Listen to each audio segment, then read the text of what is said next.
Hi there, this is Todd Bugler, and if you're watching this, you are probably on one of the planning teams for the ELCA Youth Ministry Network and are wondering how to use Basecamp.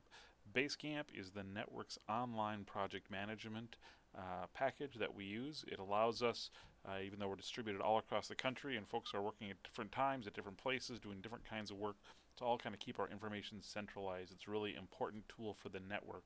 I'm just going to give you just a quick rundown on how it works.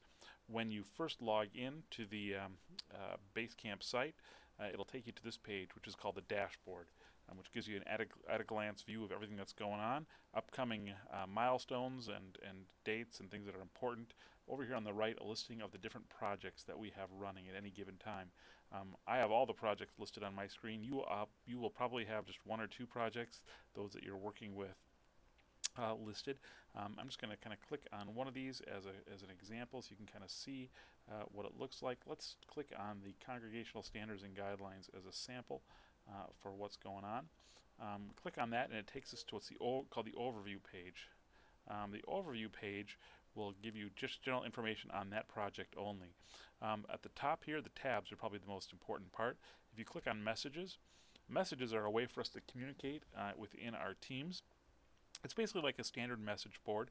You can see that there's different kinds of information posted here that people have put up, different kinds of messages, information they want to communicate to each other. Really helpful stuff. What's really helpful about this is its ability both to kind of archive the messages and to communicate the messages to all the different folks in the team. To create a new message, you just click on the Post a New Message, type in your title. I'm just going to say sample message. And you can pick a category. If there's categories selected, this one doesn't have categories, you don't need to worry about it. Type your message, and then at the bottom you can click on who you want this message to go to. It'll be visible to everybody on the team on the board, but if you want to, you can select individuals or the whole team who will also receive that note by email, so they can see what's going on and have it pushed right to their computer or their phone or iPad or whatever it is they use. You click on Post Message and it will show up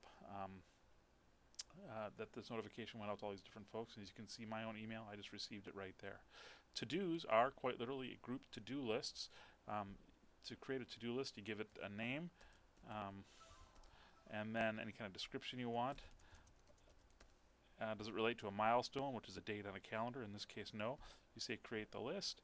You want to enter your item and who's responsible for it. Anybody on a particular team you can assign that to. Let's say this one is going to be Chris's project. When is the date due? You pick a date that the project would do. It'll send them an email to remind them. It's an awesome way of kind of tracking. You can also look up to-dos that are assigned to any particular individual or by date. It's a good way to kind of know what's coming.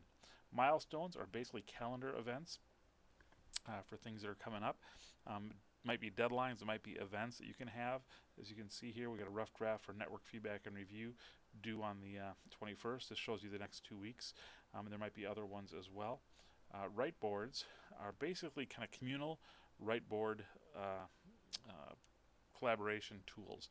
So you can create a whiteboard and put whatever information you want up there. You just type it all in. If someone else makes a change in it, that change would come live when they click on save. You can also go back and look at the previous two, or actually however many. You can pick which versions you want to look at if you want to do a comparison, and it will show you what changed in the versions that were compared. In this case, you can see that there's a cross out there. The word change was added. There's some edits done there, so you can kind of see what got changed. It's a really great tool for doing work together. Then comparing, and then you go back to the standards and guidelines. The last place is files, file cabinet. Basically, we can put up documents that anybody would need to see or have access to. It's a great place, kind of a central place to keep all this important information.